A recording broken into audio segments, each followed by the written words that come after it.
সান্ডা এই প্রাণীটি সামাজিক যোগাযোগের মাধ্যমে এখন রীতিমতো ভাইরাল। এটি এখন আর শুধু মরুভূমির কোনো নিরীহ বাসিন্দা নয়, হয়ে উঠেছে মধ্যপ্রাচ্যের প্রবাসী বাংলাদেশিদের হাস্যরসের কুরাক। ও ফেসবুক, ইউটিউব, ইনস্টাগ্রাম সব জায়গাতেই চলছে সান্ডা শিকার নিয়ে হাস্যরসাত্মক ভিডিও, ট্রল আর বিনোদনের বন্যা। সোশ্যাল মিডিয়ায় মধ্যপ্রাচ্যে কর্মরত অনেক বাংলাদেশি নিজেদের পোস্টে লিখেছেন, সান্ডা না ধরতে পারলে চাকরি থাকবে না। প্রবাসীদের অনেকেই মজা করে বলেছেন, ভিসা রিনিউ করতে সান্ডা লাগবে। মূলত তারা এটি প্রচার বেশি দিয়েছেন।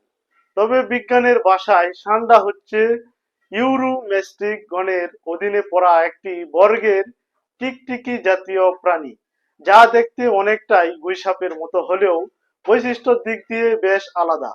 এখন সবচেয়ে বড় বৈশিষ্ট্য হচ্ছে পুরু খাজা যুক্ত কাটার মতো সূর্য তুলে এবং আত্মরক্ষার কাজে ব্যবহার করে। শরীর চর্চা লম্বা রং সাধারণত বালুর সঙ্গে মিশে যায় হলদে, এর বাদামি কিংবা ধূসর রঙের হয়ে থাকে। মূলত আফ্রিকার সাহারা মরুভূমির বালুর সঙ্গে মিশে যায়। সৌদি আরব, কাতার, কুয়েত, ওমান, বাহরাইন, সংযুক্ত আরব আমিরাত সহ কিছুটা দক্ষিণ এশিয়ার মরুপ্রবণ অঞ্চলে সান্ডার দেখা মেলে। দিনের বেলা সূর্যের তাপে পথের ফাঁকে গা গরম করে আর পোকামাকড়, গাছের কচি অংশ এবং বীজকে বেঁচে থাকে। মূলত ধীরগতির হলেও বিপদের সময় লেজ দিয়ে দারুণভাবে এরা আত্মরক্ষা করে।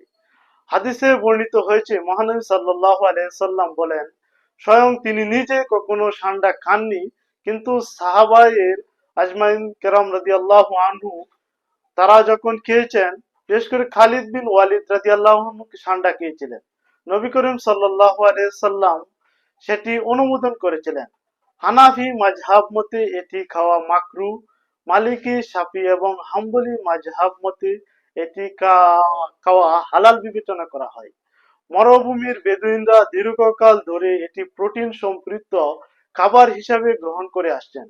সম্প্রতি বছরগুলোতে দক্ষিণ এশিয়ার সান্ডার তেল নিয়ে নানা রকম দাবি ছড়িয়ে পড়েছে।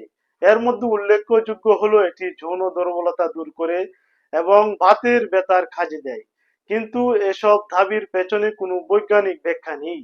ভারত, পাকিস্তান এবং বাংলাদেশ এই ভ্রান্ত ধারণা অনেকটাই বাজারজাত এবং ভেষজ ঔষধ ব্যবহারিক কৌশল অনেকটা বেশি। এখন সান্ডা শিকার কিংবা ব্যবসা একেবারেই নিষিদ্ধ, কারণ অতিরিক্ত শিকারের ফলে এই প্রজাতি অনেক অঞ্চল বিপন্ন হয়ে পড়েছে। তাই সান্ডা শিকার বেশিরভাগ দেশেই নিষিদ্ধ হয়েছে।